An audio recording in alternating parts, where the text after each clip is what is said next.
오늘 우리는 성경에서 가장 중요한 진리라는 제목으로 말씀을 나누려고 합니다.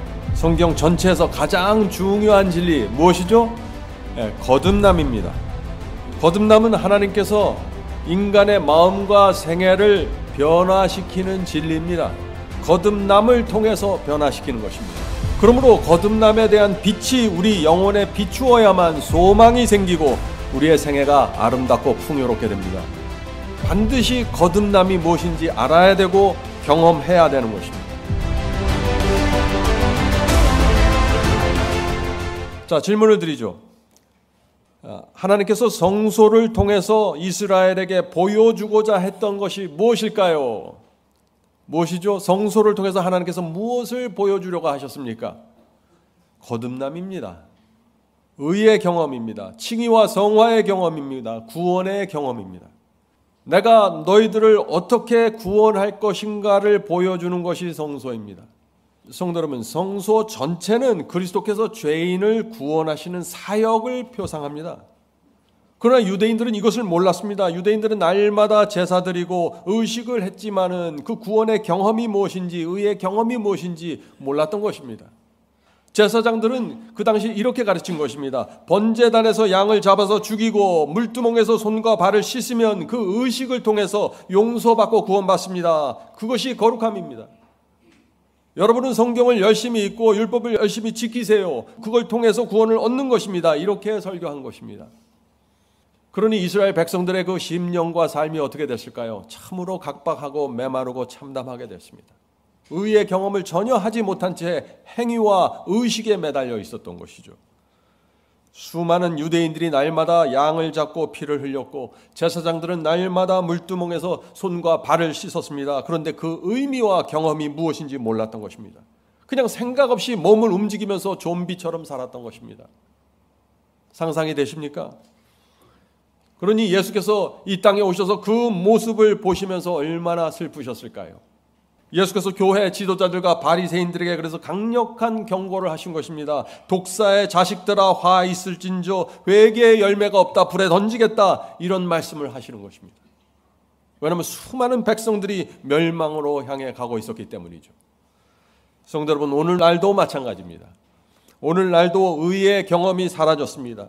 예배가 있고 의식이 있고 모든 것이 있지만은 거듭남이 없습니다. 무엇이 거룩함인지 모릅니다. 예배를 드리는데 거듭남과 성화 없이 드립니다. 열심히 봉사하는데 성령의 새롭게 하심이 무엇인지 모르는 것입니다. 이것이 유대인이 갖고 있었던 문제라는 것입니다. 자, 질문 드립니다. 하나님께서 이스라엘의 12지파 가운데 12지파 그 중앙에 성소를 세우신 이유와 목적이 무엇입니까? 하는 질문입니다. 이스라엘을 구원하기 위해서죠. 성도 여러분, 항상 하나님과 사탄의 전쟁을 잊지 마셔야 됩니다. 이스라엘 백성이 광야로 들어오면서 사탄이 애굽에 남아 있었을까요? 광야로 따라 들어왔습니다. 사탄이 날마다 이스라엘 백성들 사이를 뒤집고 돌아다니면서 시험을 주고 유혹을 주면서 수많은 사람들이 불평과 불만 속에서 무너졌습니다. 사탄에게 무너지면서 많은 사람들이 죄를 범하게 됐습니다. 자, 그래서 죄를 범하고 사탄에게 끌려간 이 사람들을 하나님께서 다시 하나님의 편으로 끌고 와야 되는데 무엇을 통해서 끌고 와요? 성소를 통해서 끌고 온다는 것입니다. 사람들이 죄를 범할 때마다 그래서 성소를 찾아간 것입니다. 성도 여러분, 이 성소는 하나님과 사탄의 전쟁의 중심에 들어가 있는 것입니다. 성소를 통해서 사람들을 하나님의 편으로 끌고 오는 것입니다. 하나님께서는 사탄에게 끌려가 죄를 범한 사람을 다시 하나님 편으로 끌고 오려고 데려오려고 했는데 그것이 성소라는 것입니다. 이거 잊지 마세요. 죄를 범한 사람은 그래서 반드시 성소를 통해서만 하나님께 올 수 있는 것입니다. 자, 그렇다면 사탄에게 끌려가서 죄를 범한 사람이 가장 먼저 해야 하는 것은 무엇입니까? 자, 오늘 우리는 의의 경험을 하나하나 살펴봅니다. 가장 먼저 해야 될 건 무엇이죠? 먼저 흠없는 어린 양을 찾아야겠죠. 나를 대신해서 죄를 용서받으려면 나를 대신해서 피를 흘려 죽을 대속제물을 먼저 찾아야 하는 것입니다. 그래서 구약시대 죄를 범한 사람들은 어떻게 돼요? 집에 가서 어린 양, 흠없는 어린 양을 먼저 찾는 것입니다. 그리고 그 양을 붙잡고 성소를 향해 가는 것입니다. 나를 위해서 죽을 그 어린 양을 붙잡고 가니 그 어린 양이 얼마나 소중하겠어요. 그래서 어떤 사람들은 그 양을 어깨에 메고 가고 어떤 사람들은 가슴에 품고 가는 것입니다. 성도 여러분, 구세주 어린 양은 소중한 것입니다. 그분이 아니면은 성소조차도 들어갈 수 없는 것입니다. 지난주에 여러분이 죄를 범하셨습니까? 양심의 고통이 있습니까? 어린 양 그리스도께 먼저 가야 하는 것입니다. 그것이 제일 먼저 해야 될 일입니다. 그런데 많은 분들이 여기서 문제가 생깁니다.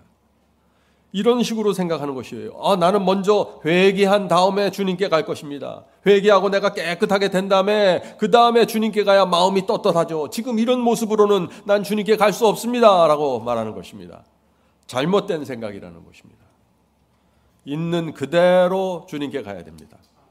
있는 그대로 흠없는 어린 양을 붙잡아야 되는 것입니다. 그것이 성소로 가는 첫 번째 발걸음이다 하는 것이죠.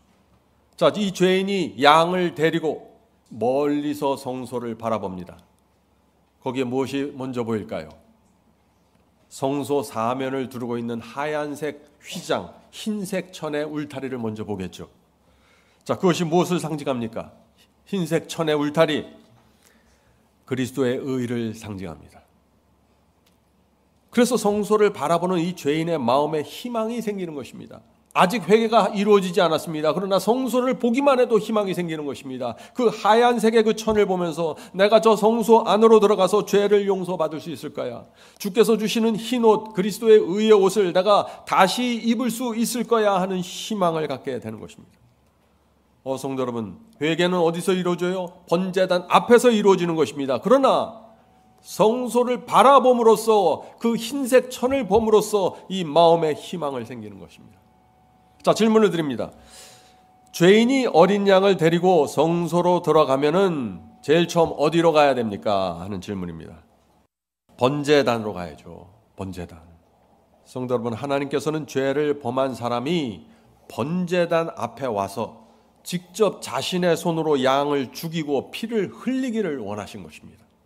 참 이상하죠? 왜 하나님께서 이 죄인이 직접 어린 양을 죽이고 피를 흘리는 그 끔찍한 모습을 보게 되기를 원하셨을까요? 그냥 어린 양에게 수면제를 먹든지 아주 그냥 편안하게 잠들게 해서 잡으면 될 텐데 끔찍한 모습을 보여주는 것입니다. 왜 그랬을까요? 그것이 하나님의 아들의 죽음을 상징하기 때문이죠. 성도 여러분, 죄인은 어린 양이 끔찍하게 죽는 그 모습을 보아야만 죄를 버리고 사탄으로부터 돌아서게 되는 것입니다. 사탄에게서 떠나려면 하나님께서 나를 위해서 어떤 대가와 희생을 치루었는지 보아야 하는 것입니다. 하나님의 사랑과 희생을 보면은 회개하게 되고 죄를 던지게 되는 것입니다. 그래서 하나님께서는 사람들이 죄를 범할 때마다 너희는 무조건 딴 생각하지 말고 무조건 흠없는 어린 양을 데리고 번제단 앞에서 그리고 네 손으로 죽여, 이렇게 말씀하신 것입니다. 성도 여러분, 우리도 마찬가지입니다. 죄를 범하면은 다른 생각하지 말고 흠없는 어린 양께 가서 십자가 앞에 나가 그분의 죽음과 생애와 희생과 사랑을 묵상해야 되는 것입니다. 그래야만 우리가 주님께 무릎 꿇게 되는 것입니다. 그래야만 성령의 역사가 이루어지면서 주님께 대한 죄송함과 주님께 감사함과 빚진 자의 심령이 생기는 것입니다. 이것이 하나님께서 원하시는 회개이고 거듭남입니다. 십자가를 바라보지 않는 회개란 있을 수 없습니다. 나 혼자 하는 회개란 없습니다. 많은 사람들이 회개한다고 하면서 십자가에 매달린 그리스도를 보지 않습니다. 그냥 혼자 방에 들어가서 후회하고 혼자 슬퍼서 울면서 이제 나는 회개했다고 생각하는 것입니다. 그건 회개가 아닙니다. 회개는 반드시 번제단 앞에서 십자가 앞에서 이루어져야 합니다. 그래야만 하나님의 사랑과 이 죄인 사이에 연관이 생기는 것입니다. 죄를 범했으면은 있는 그대로 주님께 가십시오. 그것이 첫 번째입니다. 자, 질문 드립니다. 번제단에서 회개하고 죄사함을 받고 거듭난 이 사람은 그 다음에는 어디로 가야 할까요? 하는 질문입니다. 성소는 그리스도의 의의 경험을 순서적으로 보여준다고 했죠? 어디로 가야 합니까? 번제단에서 양을 죽이고 십자가의 사랑과 희생 앞에서 굴복한 이 사람은 어디로 가야 됩니까? 물두멍으로 가야 된다는 것입니다. 계속해서 지성소에 계신 하나님을 향해서 가는 것입니다. 번제단에서 출발해서 지성소까지 가는 것입니다. 이 매 단계가 의의 경험을 우리에게 보여주는 것입니다. 자, 물두멍이 어디 있죠? 번제단과 성소 첫째 칸 사이에 있는 것입니다. 그래서 이 7 금초대와 떡상이 있는 성소 첫째 칸 그 안으로 들어가기 전에 먼저 물두멍에 가야 한다는 것입니다. 먼저 물두멍에 가서 신발을 벗고 손과 발을 씻어야 하는 것입니다. 자, 질문 드립니다. 그렇다면 물두멍은 무슨 의미일까요? 성소 첫째 칸에 들어가기 전에 왜 손과 발을 씻어야 할까요? 하는 질문입니다. 제가 말씀드렸죠. 성소 전체, 다시 말해서 이 번제단과 지성소까지 매 단계마다 의의 경험을 표상하는데 두 가지를 표상합니다. 첫 번째는 그리스도께서 우리를 구원하시는 사역을 표상합니다. 번제단은 십자가죠. 성소 첫째 칸은 뭡니까? 중보입니다. 지성소는 심판입니다. 이렇게 그리스도의 사역을 표상합니다. 그러나 동시에 이 성소는 우리 속에서 이루어지는 의의 경험을 또 표상하는 것입니다. 자, 물두멍도 마찬가지입니다. 물두멍도 그리스도의 사역이며 동시에 우리 속에서 이루어지는 의의 경험이라는 것입니다. 자, 물두멍은 노수로 만들어졌습니다. 근데 노수로 만들어졌는데 여러 조각을 붙여서 조립한 것이 아니라 한 덩어리의 놋을 쳐서 때려서 큰 그릇으로 만드는 것이 물두멍입니다. 그래서 물두멍이란 단어의 그 히브리어 어원을 보면은요, 물을 담은 그릇 또는 용광로, 풀무불 이런 의미가 담겨져 있는 것입니다. 물두멍의 그릇을 만들려면 놋을 용광로에 녹여서 녹아야 됩니다. 풀무불과 담금질을 해야 됩니다. 수십 번 쳐서 때려서 놋그릇의 모양을 만들어내는 것입니다. 자, 질문 드리죠. 놋으로 만든 이 물두멍 그릇은 그렇다면 무엇을 표상할까요? 예수님의 생애를 표상합니다. 놋으로 쳐서 만든 물두멍은 용광로 같은 시험 속에서 승리하신 그리스도의 생애입니다. 이 땅에서 수없이 고난과 시련을 받은 그 풀무불에 들어가신 주님의 생애가 놋을 쳐서 두드려서 만든 물두멍으로 표상된 것입니다. 자, 또 질문 드립니다. 자, 물두멍은 놋으로 쳐서 만든 이 그릇에 물을 담아 놓았는데 그렇다면 그것은 무엇을 상징하고요? 물이 담겨진 물두멍은 무엇을 상징하냐 하는 것입니다. 앞에서 말씀드렸죠. 이 놋을 쳐서 만든 이 놋그릇 자체는 시련 속에서 승리하신 성육신하신 예수님의 생애입니다. 그렇다면 거기에 담겨진 물은 성령을 상징하는 것입니다. 예수님 속에서 역사하신 성령 말이죠. 성령은 불로 상징되지만 물도 성령을 표상합니다. 요한복음 7장 37절 39절입니다. 누구든지 목마르거든 내게로 오라 마시라. 나를 믿는 자는 성경의 이름과 같이 그 배에서 생수의 강이 흘러나리라 하시니. 자, 이 마시는 것, 생수의 강, 이것이 무엇입니까? 이는 그를 믿는 자의 받을 성령을 가리켜 말씀하신 것이라. 분명하죠? 물은 성령을 표상한 것입니다. 자, 그렇다면 이 놋그릇에 물을 부었다는 것은 무엇을 의미합니까? 인간으로 이 땅에 오신 이 성육신하신 예수께서는 자기 스스로의 힘으로 승리한 것이 아니라 예수님 속에서 역사하시는 성령을 통해서 승리하셨다는 것을 말하고 있는 것입니다. 물두멍은 인간으로 오신 그리스도, 이 그리스도께서 성령을 의지해서 한 걸음 한 걸음 걸어가신 우리의 모본을 보여주시는 것입니다. 그렇다면 이 물두멍이 우리 자신에게는 어떤 경험일까요? 우리 자신에. 지금 계속해서 이 성소의 매 기구가 그리스도의 사역을 말씀하고 있고 그것이 동시에 우리의 의의 경험을 말한다고 했죠? 네. 번제단에서 회개한 사람은 새 마음을 받게 됩니다. 이 새 마음이 어떤 마음입니까? 번제단에서 회개한 이 새 마음이 어떤 마음이에요? 죄를 미워하는 마음입니다. 사탄을 미워하는 마음입니다. 말씀을 사모하는 마음입니다. 하늘 도성을 향해 가는 나그네의 마음입니다. 이 번제단에서 이 마음을 받은 사람은 물두멍으로 가서 침례를 받게 되죠. 물두멍은 침례를 상징하죠. 그래서 침례를 어떤 사람들이 받는가를 우리가 이해해야 된다는 것입니다. 물두멍에서 침례를 받은 사람은 성소 첫째 칸으로 들어가서 7 금초대와 떡상 앞에서 성화의 길을 걷게 된다는 것입니다. 번제단과 물두멍과 이 성소 첫째 칸의 성화의 경험이 어떤 순서로 이루어지는지 잘 여러분들 마음에 담으셔야 돼요. 이 순서가 뒤바뀔 수도 없고 이 순서를 건너뛸 수도 없는 것입니다. 이 하나님께서는 이 물두멍에 대한 엄격한 원칙을 주셨습니다.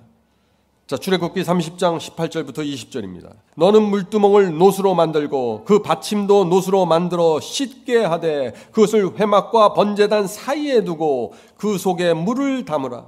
아론과 그 아들들이 그 물두멍에서 수족을 씻되 손과 발을 씻되 그들이 회막에 성소 첫째 칸에 들어갈 때 물로 씻어 죽기를 면할 것이요.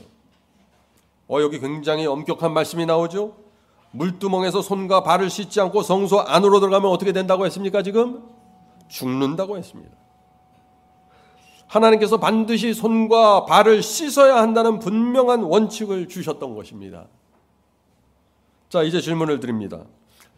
성소 첫째 칸에 들어가기 전에 왜 반드시 물두멍에서 손과 발을 씻어야 할까요? 왜 하나님께서 그 원칙을 세우셨습니까? 물두멍에서 손과 발을 씻는 것은 또 다른 의미가 있는데 그것은 뭐냐면은 생활을 깨끗하게 하는 개혁을 말하는 것입니다. 성소 첫째 칸에 들어가기 전에 개혁이 되어야 한다는 것입니다. 물두멍은 침례를 표상합니다. 그러나 동시에 개혁을 의미하는 것입니다. 삶을 깨끗하게 정리하고 개혁하는 것을 의미하는 것입니다. 번제단에서 죄사함을 받고 거듭난 사람이 물두멍에서 침례를 받은 사람이 옛 생애와 옛 습관을 개혁하지 않는다는 것은 말이 안 된다는 것입니다. 더군다나 성소 첫째 칸에 들어가서 하나님 앞에서 성화의 경험을 하기 원하는 사람들이 그 경험을 하지 않고는 이루어지지 않는다는 것입니다. 말이 안 된다는 것이죠. 성도 여러분, 성소 첫째 칸이 무엇입니까? 성소 첫째 칸에 들어가면 바로 맞은편에 분향단이 있고 지성소 휘장 저 너머에서 하나님의 영광이 비쳐나옵니다. 그런 곳에 들어가는 것입니다. 죄와 더러운 것을 붙들고 있는 사람들이 그곳에 들어갈 수 있을까요? 들어갈 수 없다는 것입니다. 성도 여러분, 의의 경험은 반드시 성소의 이 순서 그대로 이루어져야 합니다. 그런데 여기서 많은 사람들이 걸려서 넘어지는 것입니다. 어떻게 넘어질까요? 어떤 사람들은 번제단을 건너뛰고 물두멍으로 직접 가서 침례를 받고 성소 안으로 들어가서 성화를 하려고 도전하는 것입니다. 어떤 일이 생길까요? 번제단에서 회개하지 않은 사람이 물두멍에서 침례를 받고 성화되려고 하려면 어떤 문제가 생길까요? 생각해 보세요. 어떤 문제가 생깁니까? 감당할 수 없는 큰 벽에 부닥칩니다. 자기는 주님의 뜻대로 살려고 하고 순종하려고 하고 성화가 되기를 원하는데 불가능하다는 사실을 깨닫게 되는 것입니다. 왜요? 거듭나지 않았기 때문이죠. 많은 사람들이 이 번제단의 거듭남을 건너뛰고 물두멍에서 씻지 않고 개혁하지 않은 채 성화에 도전하다가 무너지는 것입니다. 그리고 나서는 내가 왜 이렇게 무너질까? 내가 왜 이렇게 순종을 못할까? 왜 이렇게 내가 십자가에 내 자신을 못 박지 못할까? 자꾸 좌절하는 것입니다. 잊지 마세요. 이 성소의 순서 그대로 경험이 가는 것입니다.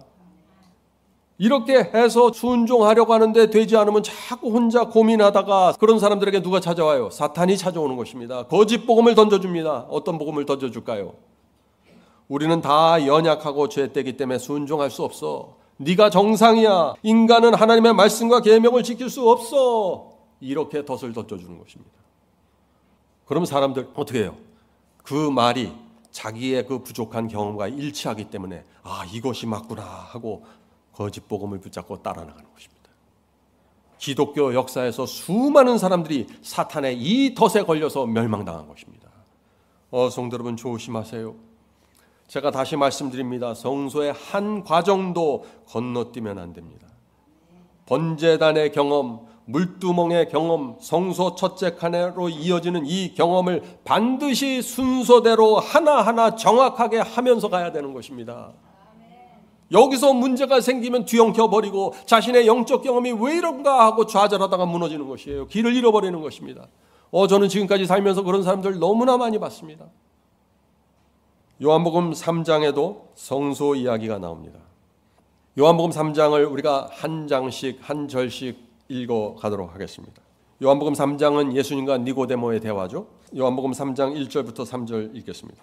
바리새인 중에 니고데모라 하는 사람이 있으니 유대인의 관원이라. 그가 밤에 예수께 와서 가로되 랍비여 우리가 당신은 하나님께로서 오신 선생인 줄 아나이다. 하나님이 함께 하시지 아니하시면 당신의 행하시는 이 표적을 아무라도 할 수 없음이니이다. 자, 니고데모는 예수님께 지금 고백을 하는 것입니다. 나는 주께서 하나님께서 보내신 분이라는 그 믿음을 갖고 있습니다. 그 표적이 분명합니다 라고 고백했어요. 근데 예수께서 니고데모의 말에 대답하지 않고 전혀 다른 말씀을 하십니다. 예수께서 대답하여 가라사대 진실로 진실로 내게 이르노니 사람이 거듭나지 아니하면 하나님의 나라를 볼 수 없느니라. 지금 니고데모는 와서 예수님과 대화를 시도하는데 예수님은 말을 빙빙 돌리지 않고 바로 니고데모의 마음속에 있는 그 고민으로 직접 들어간 것입니다. 넌 거듭나지 않았잖아. 니고데모에게 이 거듭나라는 말은요, 익숙하지 않은 말입니다. 이 바리새인들은 거듭난다는 표현을 몰라요. 구약시대 이 성소 제도를 보면은 born again, 거듭남이라는 의식이 없어요. 이런 단어가 없습니다. 그런데 예수께서 거듭나야 한다고 그 표현을 주시는 것입니다.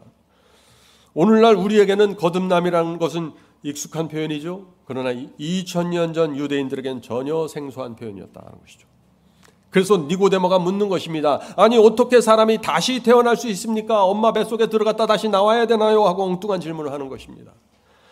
예수께서 말씀하십니다. 자, 요한복음 3장 4절부터 5절입니다. 니고데모가 가로되 사람이 늙으면 어떻게 날 수 있삼나이까? 두 번째 모태에 들어갔다가 날 수 있삼나이까? 예수께서 대답하시되 진실로 진실로 내게 이르노니 사람이 물과 성령으로 나지 아니하면 하나님의 나라에 들어갈 수 없느니라.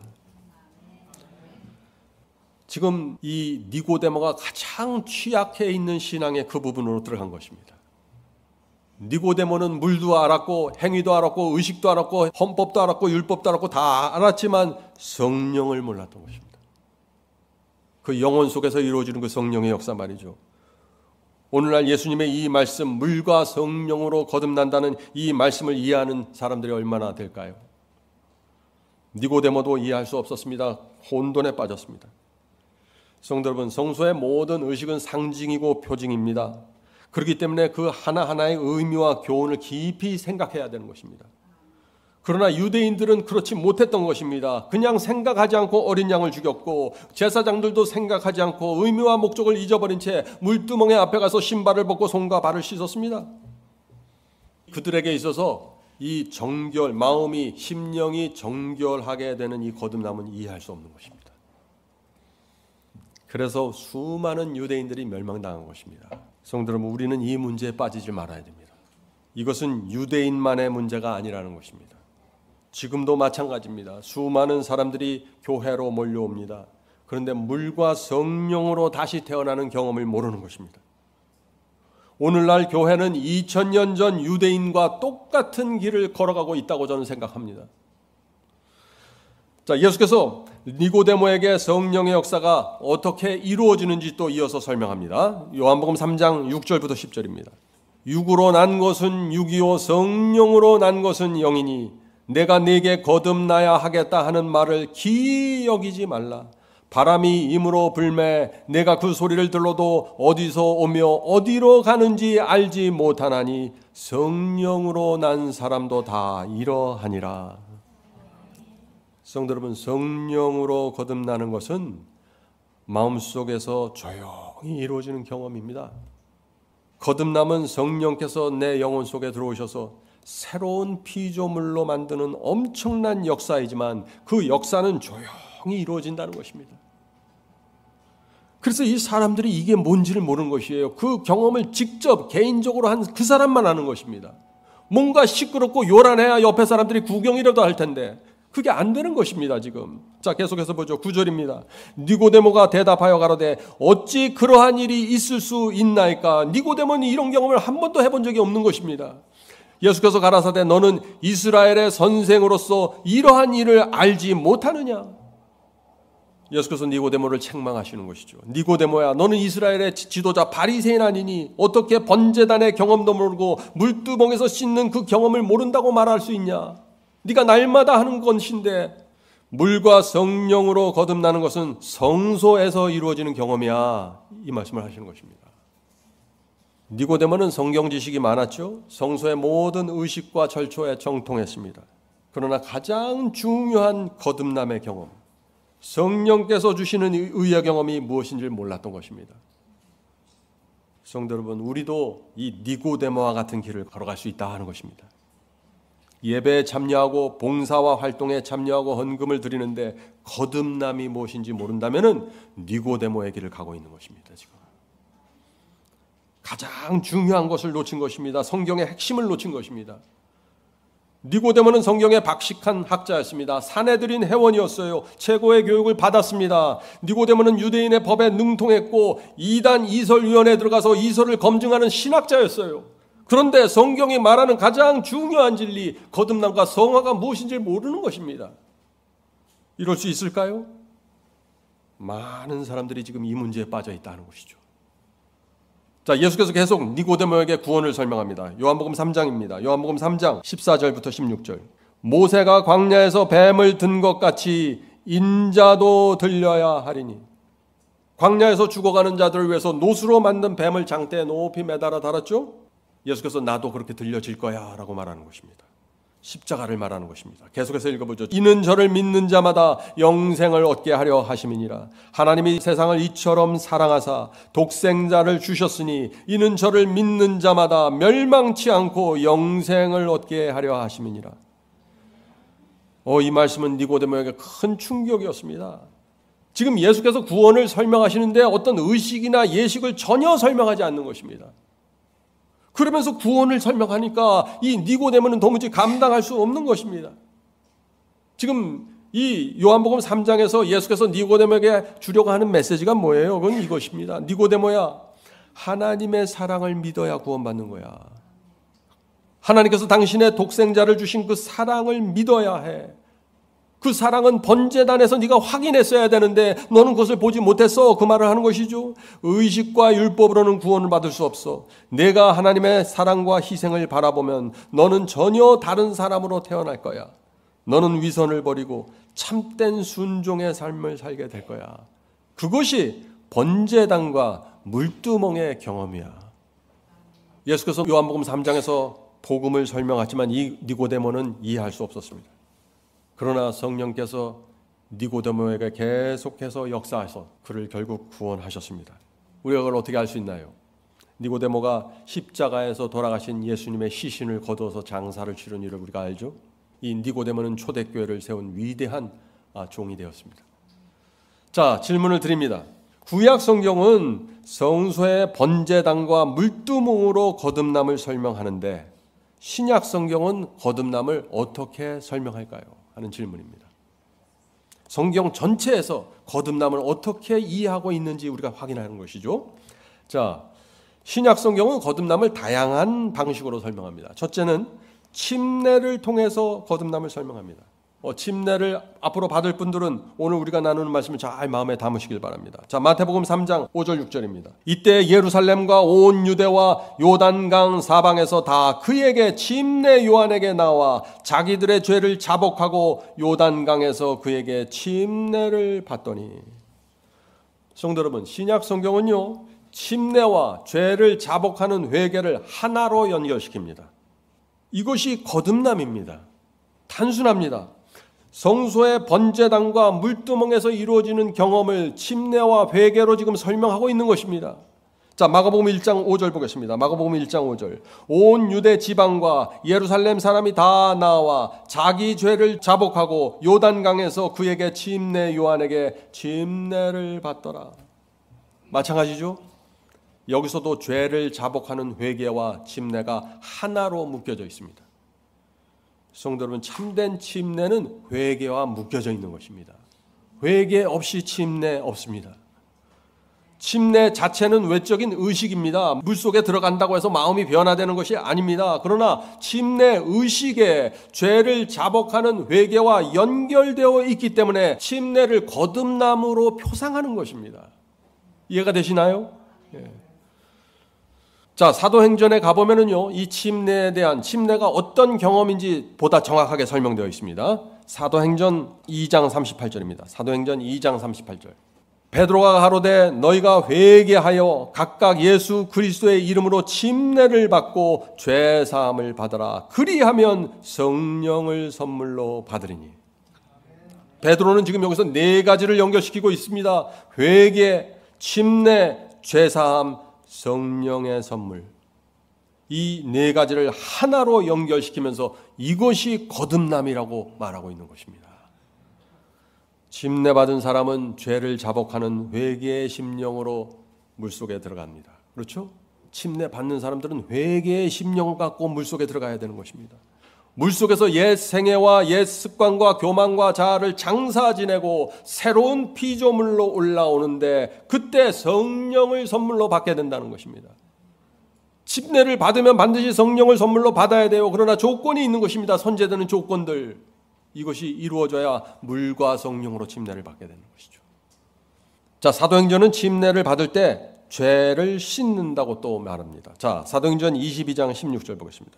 이제는 왜 주저하느뇨? 일어나 주의 이름을 불러 침례를 받고 너의 죄를 씻으라 하더라. 자, 침례는 죄를 씻는 정결 예식입니다. 성도 여러분, 침례가 의의 경험과 깊이 연결되어 있는 것이 보이십니까? 잘 보아야 합니다. 침례는 죄를 잡아가는 회개와 연결되어 있고, 침례는 옛 생활과 옛 습관을 장사 지내는 경험과 연결되어 있고, 침례는 성령의 선물을 받는 그것과 연결되어 있고, 침례는 죄를 씻는 정결과 연결되어 있다는 것입니다. 이것이 신약 성경이 말하는 침례이고 이것을 거듭남이라고 부르는 것입니다. 성도 여러분, 오늘 거듭남이 무엇이고 그 실체가 무엇인지 하나하나 좀 확인하게 되길 제가 간절히 바랍니다. 자, 바울은 구원의 경험을 또 씻음으로 설명합니다. 구원을 씻음으로 설명합니다. 디도서 3장 5절입니다. 우리를 구원하시되 우리의 행한 바 의로운 행위로 말미암지 않고 오직 그의 긍휼하심을 쫓아. 성도 여러분, 하나님께서 왜 우리를 구원하십니까? 우리를 긍휼하게 불쌍하게 보시기 때문입니다. 다른 이유가 없어요. 우리가 잘난 것도 아니고 순종 잘해서 그 대가로 구원하시는 것이 아니라 우리를 불쌍히 보시는 것입니다. 그래서 우리를 구원하시는데 우리를 어떻게 구원하세요? 이것이 거듭남이에요. 어떻게 구원하는 방법. 계속해서 읽겠습니다. 오직 그의 긍휼하심을 쫓아 중생의 씻음과 성령의 새롭게 하심으로 하셨나니. 하나님께서 우리를 어떻게 구원하십니까? 중생의 씻음과 성령의 새롭게 하심으로 구원하신다는 것입니다. 자, 신약 성경에 나오는 이 중생의 씻음, 성령의 새롭게 하심, 이런 표현과 단어에 대한 의미와 경험을 이해하셔야 된다는 것입니다. 이것이 다 침례와 연결되어 있다는 것이죠. 잊지 마세요. 중생할 때 씻음의 역사가 이루어집니다. 중생의 씻음이라고 했으니까 말이죠. 거듭날 때 성령을 통해서 마음과 생애가 씻어집니다. 거듭날 때 죄와 세속이 씻어져서 떨어져 나갑니다. 그래서 새로운 피조물로 되는 것입니다. 성도 여러분, 제가 다시 질문드리죠. 새로운 피조물이 된다는 것이 무슨 뜻입니까? 제가 그동안 설교하면서 이 문제를 여러 번 다뤘죠. 거듭남과 새로운 피조물, 이 문제 여러분들 잘 마음에 새기셔야 됩니다. 지적으로 인침을 받아야 영적인 경험이 이어져 갑니다. 죄에 끌려가던 사람이 성령의 인도를 따르게 되는 것이 새로운 피조물이 되는 경험입니다. 먹든지 마시든지 무엇을 하든지 하나님의 영광을 위해서 하게 되면 그것이 새로운 피조물이 됐다는 증거입니다. 새로운 피조물이 되면은 새로운 인생관을 갖게 되고 새로운 삶의 목적을 갖게 되고 새로운 마음으로 인생을 살게 됩니다. 옛 생애와 옛 습관을 버리고 하나님께 감사와 기쁨으로 순종하게 됩니다. 새로운 피조물입니다. 새로운 피조물이 되면은 성경을 보는 눈도 달라지고 사람을 보는 눈도 달라지고 인생을 보는 눈도 달라집니다. 의심과 불신이 사라지면서 인생이 행복해집니다. 새로운 피조물이 된 것입니다. 자, 어떤 거듭난 그리스도인이 이렇게 간증했습니다. 내 심령의 갈증과 주림은 충족되었습니다. 성령의 인도하심을 따르는 것이 평안합니다. 그전에는 성령께서 내게 와서 양심의 가책을 주시고 무겁게 하시고 나를 책망하셨는데 이제는 성령의 인도하심을 따르는 것이 평안하다 하는 것입니다. 하나님의 뜻이 명백하게 내 마음에 새겨졌으며 하나님의 말씀이 내가 느끼고 경험하며 생각하는 판단의 기준이 되었습니다. 하나님의 말씀이 내 인생의 기준이 되었다는 것이죠. 내 뜻대로 살지 않고 하나님의 뜻이 무엇인지 살피면서 사는 것이 내게 큰 기쁨입니다. 내 마음과 생애는 감사와 만족으로 채워져 있습니다. 성도 여러분, 이것이 거듭난 그리스도인의 간증이라 하는 것이죠. 여러분들은 지금 이 간증을 무슨 의미인지 잘 이해하실 것입니다. 여러분들, 우리가 각자가 다른 삶을 살지만 다 이런 비슷한 공유되어 있는 간증을 갖게 되는 것이죠. 성도 여러분, 거듭남이 어떤 경험인지 무엇인지 오늘 말씀을 통해서 점점 더 분명하게 보게 되길 제가 간절히 바랍니다. 자, 바울은 시슴의 역사에 대해서 또 얘기합니다. 시슴의 역사. 에베소 5장 25절 26절입니다. 남편들아 아내 사랑하기를 그리스도께서 교회를 사랑하시기 위하여 자신을 주신 같이 하라. 이는 곧 물로 씻어 말씀으로 깨끗하게 하사 거룩하게 하시고. 자, 침례 받을 때 물로 씻은 사람은 말씀으로 깨끗하게 해야 된다는 것입니다. 물로 씻어 말씀으로 깨끗하게 하사. 말씀으로 온 마음과 생애를 씻는 것이 거룩하게 된다는 것입니다. 성도 여러분, 말씀으로 씻는 것이 무엇입니까? 날마다 우리는 말씀으로 양심을 씻습니다. 여러분들이 아침 예배를 드릴 때 말씀으로 마음을 씻는 것입니다. 말씀을 읽을 때 눈으로만 읽지 마세요. 양심을 펼쳐놓고 읽으셔야 됩니다. 말씀 앞에 우리의 양심을 펼쳐놓아야 합니다. 그때 성령께서 내 양심을 씻어주시는 것입니다. 양심이 씻겨져야만 죄가 보이고 더러운 것이 더럽게 보이는 것입니다. 양심이 씻겨지지 않으면 죄가 죄로 보이질 않아요. 더러운 것이 더럽게 보이질 않습니다. 요한복음 15장 3절입니다. 요한복음 15장 3절.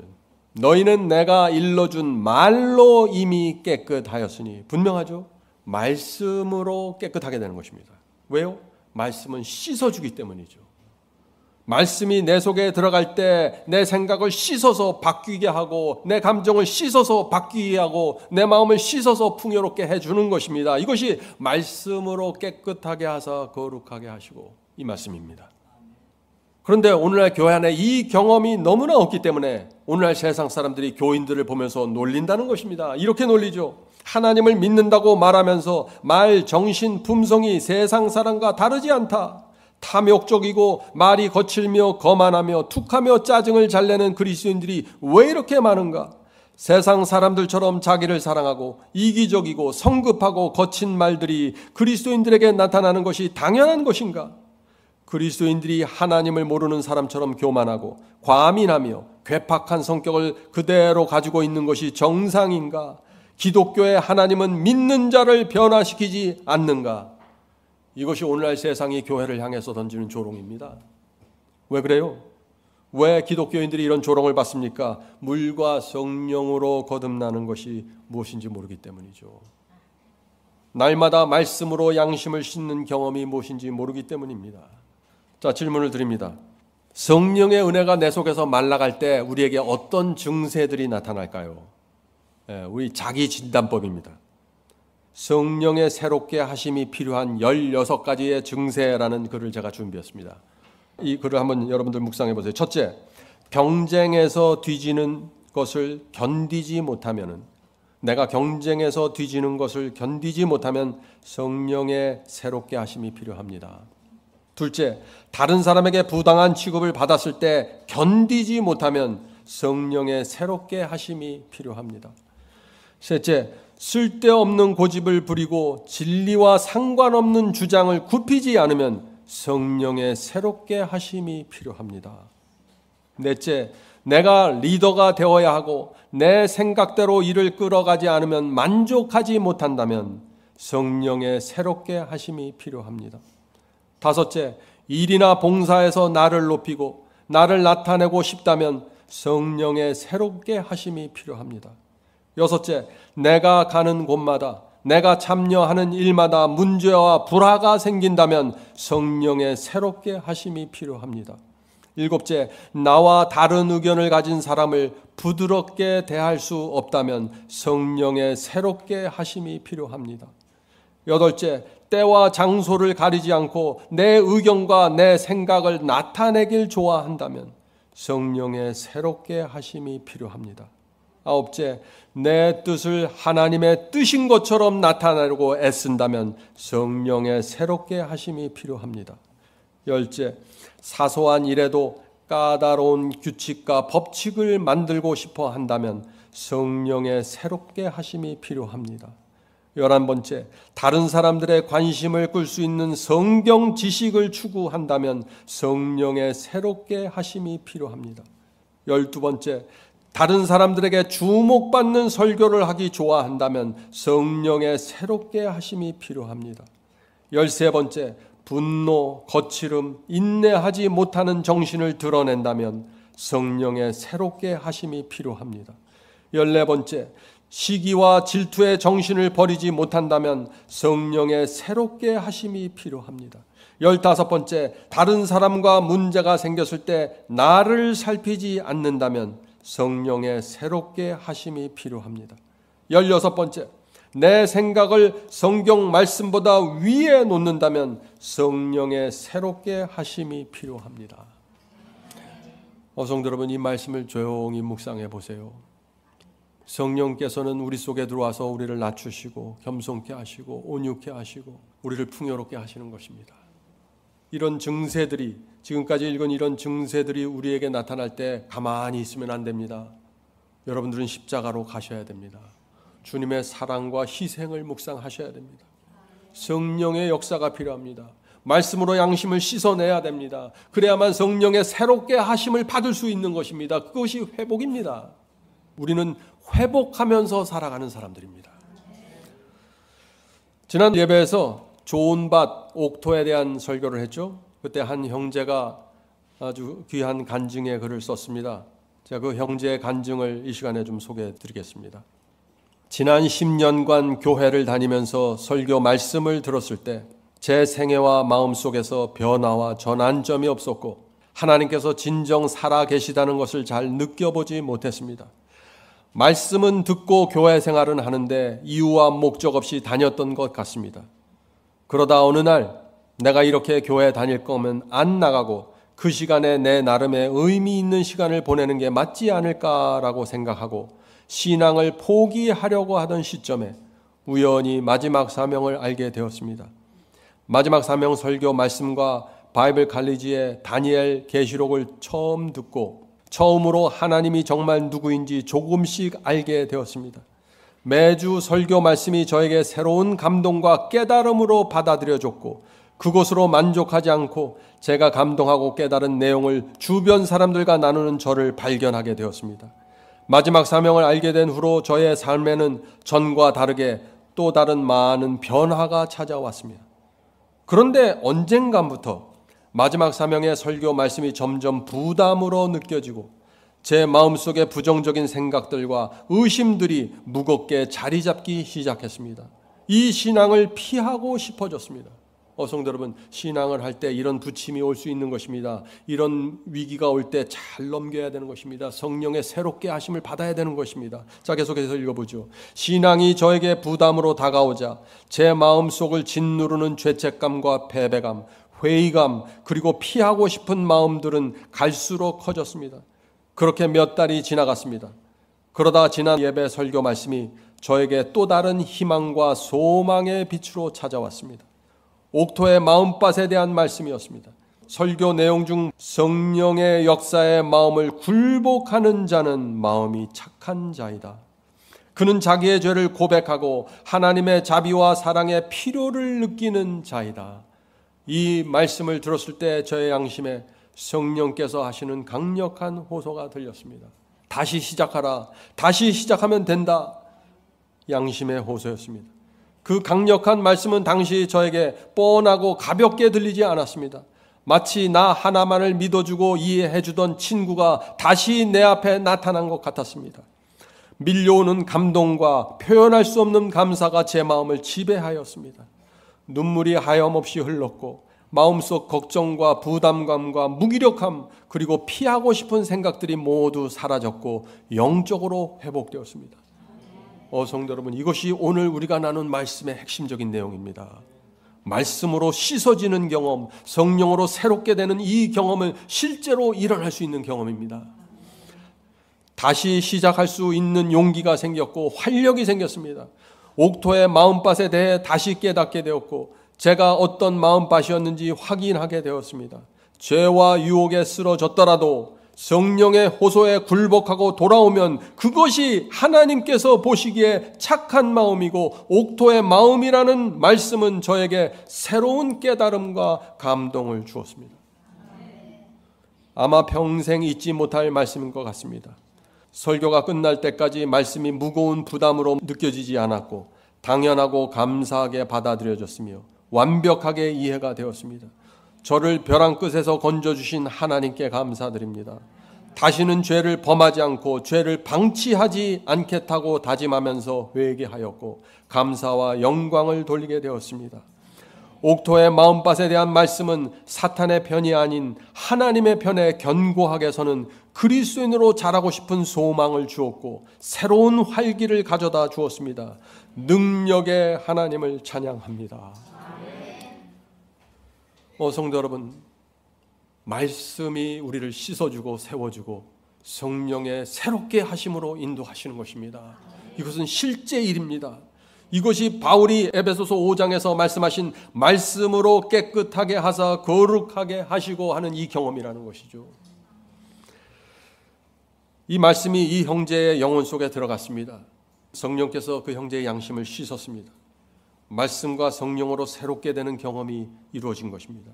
말씀과 성령의 역사가 이루어지자 이 형제의 영혼 속에 달라붙어 있었던 그 부정적인 생각들과 의심들이 씻겨져 나간 것입니다.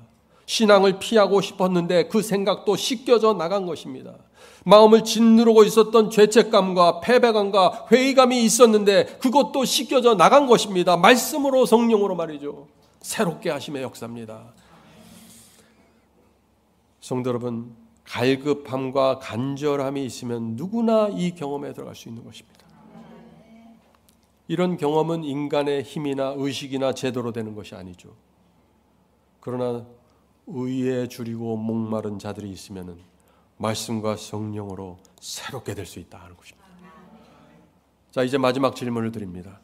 거듭나고 새롭게 태어날 때 무엇이 변화되는 것입니까? 마음이 새롭게 변화되는 것입니까? 아니면 육신이 새롭게 변화되는 것입니까? 하는 질문입니다.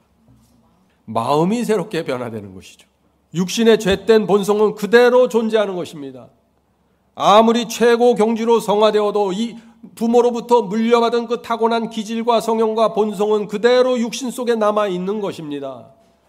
그런데 이 문제에 있어서 많은 사람들이 크게 혼란하고 있는 것입니다. 내가 침례를 받았는데, 내가 거듭났는데 왜 자꾸 육신에서 이런 것들이 느껴질까 고민하는 것입니다. 많은 사람들이 새 마음을 받고 주님께 생애를 바친 이후에도 육체의 소욕이 느껴지고 올라오는 것을 보면서 자꾸 당황하죠. 번제단과 물두멍에서 거듭나고 정결해졌는데 유혹과 충동을 느끼는 내 자신의 모습을 보면서 놀라는 것입니다. 어떻게 이럴 수 있을까?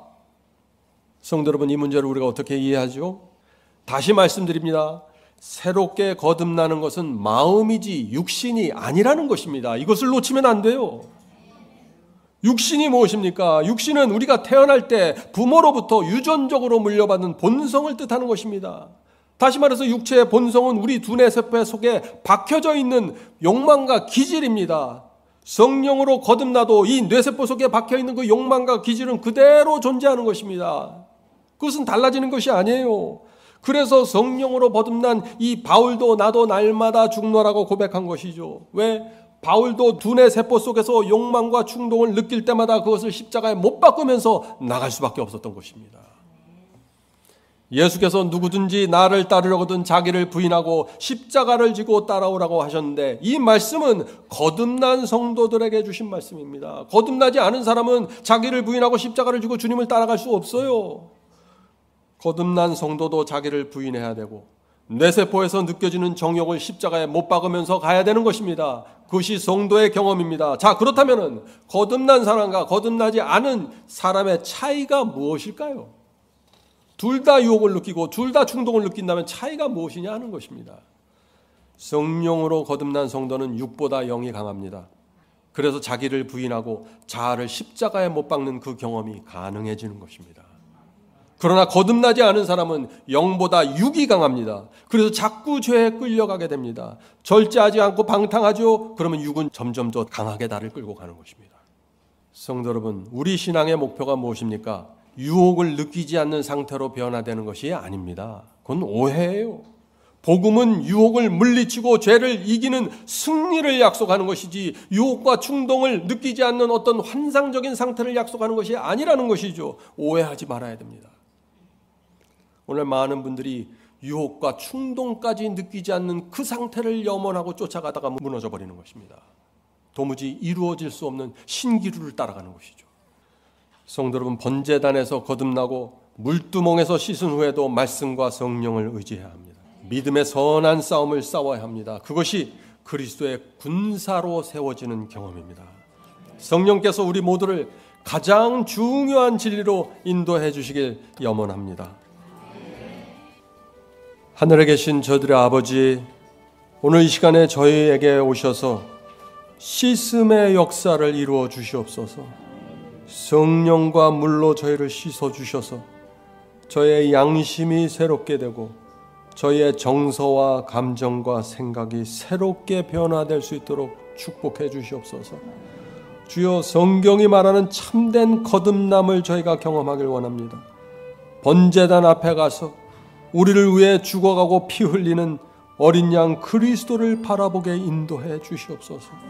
그리스도의 사랑과 희생 앞에 무릎 꿇고 그 앞에 저희가 납작 엎드려서 주의 성령을 받게 지도해 주시옵소서. 저희가 죄를 미워하고 세상에 대한 미련을 버리고 하늘 도성 향해 가는 감사와 기쁨의 생활 이루어지도록 축복해 주시옵소서. 저희를 물두멍으로 인도해 주셔서 거기서 생활이 개혁이 되고 씻어지고 옛 생애와 옛 습관이 버려지면서 성소 안에 들어가 7 촛대와 떡상 앞에서 그리스도와 교제하고 성화되는 그 아름다운 삶을 저희가 원하오니 주여 저희를 인도해 주시옵소서. 하늘에 계신 아버지, 이곳에 모인 성도들 주께서 아십니다. 오래전부터 주님을 바라보면서 여기까지 왔습니다. 꼭 거듭남을 경험하게 도와주시옵소서. 번제단의 경험이 무엇인지, 물두멍이 무엇인지, 그리스도와 함께 교제하는 성소의 경험이 무엇인지 가르쳐 주시고 지도해 주시옵소서. 혹 저희가 넘어져서 쓰러져서 성령의 새롭게 하심이 필요할 때가 있습니다. 주여, 그때마다 저희를 찾아오셔서 위로해 주시고 다시 세워 주시옵소서. 저희가 남은 생애를 주 앞에 드리기 원합니다. 주께서 아시는 것처럼 저희 마음속에 다른 욕심이 없습니다. 하늘만을 바라보며 가길 원합니다. 주여, 주께서 저희의 마음을 아시오니 저희를 불쌍히 여겨주시고 저희의 남은 생애를 인도해 주시옵소서. 예수님의 이름으로 간절하게 기도드립니다. 아멘.